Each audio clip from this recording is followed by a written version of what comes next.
almond milk, natural, unsweetened.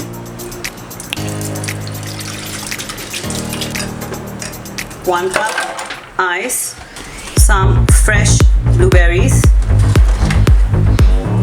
Lastly, it's 1 tablespoon. The spoon is quite small, so it's teaspoon, but I'm going to put 2. That's equal to 1 tablespoon of MCT oil.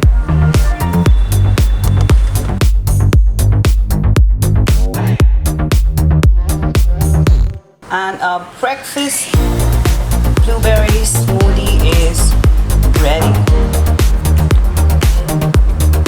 Loaded with antioxidant and really refreshing.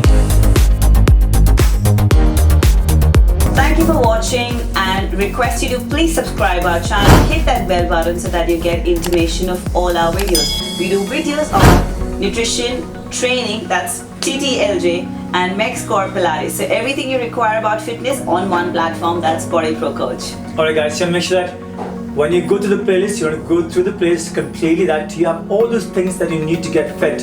One more very special thing is about we've got some kids series, okay? And that's going to be something that you can do with your family, and the meal plans, everything is completely focusing on making you fit, at the same time letting you eat some really cool food. Thank you so much. We're looking forward to see you in the next video. Thank you. Thank you.